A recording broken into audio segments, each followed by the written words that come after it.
আপনারা কি action movie দেখতে পছন্দ করেন? তাহলে আমি বলবো অ্যামাজন প্রাইমে গিয়ে যুবা মুভিটা দেখুন। এটা একটা কানাডা মুভি, 29শে মার্চ থিয়েটার রিলিজ করেছিল, এখন অ্যামাজন প্রাইমে অ্যাভেলেবেল। যারা অ্যাকশন দেখতে পছন্দ করে তাদের কিন্তু এই মুভিটা দুর্দান্ত লাগবে। গল্প যাই হোক না কেন, এখানে যেভাবে অ্যাকশনটাকে ডিজাইন করা হয়েছে এবং যুবা রাজকুমার যে সিনেমার হিরো, এই সিনেমায় প্রথম ডেবিউ করছে, যেভাবে অ্যাকশন করেছে এক কথা অনবদ্য। যেরকম অ্যাকশন খুব কম কিন্তু দেখা যায়, এরকম টাইপের অ্যাকশন, এই টাইপের অ্যাকশন কিন্তু সচরাচর দেখা যায় না। এবং যেরকম ভাবে অ্যাকশন দেখানো হয়েছে, একটা সিলিং ফ্যানকে জাস্ট জাম করে টেনে নামিয়ে দিয়ে মাথায় মারলো, মানে অদ্ভুত অদ্ভুত টাইপের অ্যাকশন। এরকম নয় যে অবিশ্বাস্য, এরকম হয় না, প্রচুর ভিএফএক্স এর কাজ, সেরকম কিন্তু নয়। সত্যি একদম অ্যাকশন দেখতে পাবেন আপনার এই যুবা মুভিটাতে। গল্পটা হচ্ছে দুটো গ্যাংওয়ারের, যুবা বলে একটি ছেলে যে ম্যাঙ্গালোরে আসে পড়তে ইঞ্জিনিয়ারিং, এবং সেখানে আসার পর লোকাল ছেলেদের সঙ্গে হোস্টেলের ছেলেদের গ্যাংওয়ার শুরু হয় এবং সে হোস্টেলের ছেলেদের হয়ে দাঁড়ায়। তারপরে কি হয়, তাদের মধ্যে ফাইট হয় এবং এর পিছনে কারণটা কি, আলটিমেটলি এই ফাইটের ফলে তার জীবন কিভাবে পরিবর্তন হয়, আর তার এই যে আজ এই এখানে পড়তে আসার পিছনে কারণটা কি, যাবতীয় কিছু জানতে হলে আপনাদের এই 2 ঘন্টা 31 মিনিটের সিনেমাটা দেখতে হবে। এই সিনেমাটার গল্পটায় যত না টুইস্ট অ্যান্ড টার্ন আছে, তার চেয়ে বেশি কিন্তু অ্যাকশনগুলো দেখবার মতন আছে। মানে সত্যি অ্যাকশন, যেটা আমি শুরুতেই বলেছিলাম, সেইটা হচ্ছে এই মুভির শুধু ইউএসপি।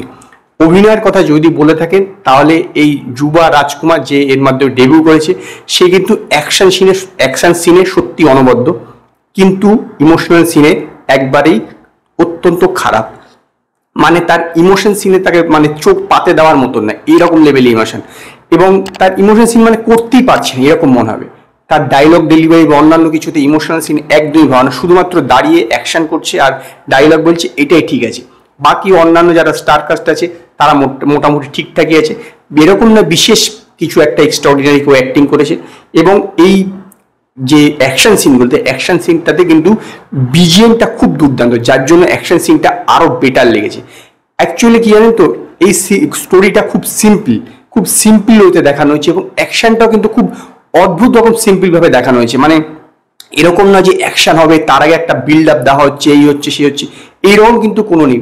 পুরোপুরি প্র্যাকটিক্যাল টাইপের দেখানো হয়েছে, কোনো বিল্ড আপ দেয়নি, কোনো ক্যারেক্টারকে বিল্ড আপ, কোনো সিনকে বিল্ড আপ, এরকম কিছু দেখানো। একটা সিন আছে যে সে যখন এই যুবা যখন বাড়িতে ফিরে দেখছে, ইঞ্জিনিয়ারিং পাস করে, যে তার বাড়িতে অনেকগুলো গুন্ডা বসে আছে, একদম খুব শান্তভাবে গেল ভিতরে।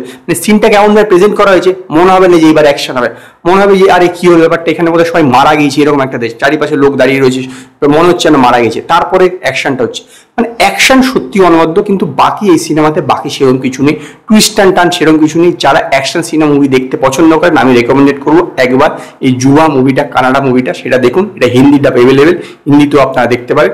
আমার মোটামুটি বেশ ভালোই লেগেছে, এবং সেই কারণে এই যুবা মুভিটাকে 5-এর মধ্যে 2.5 স্টার দেবো। যদি আপনারা যুবা মুভিটা দেখে থাকেন, তো আপনারা আমায় কমেন্টে যান আপনাদের মুভিটা কিরকম লাগলো।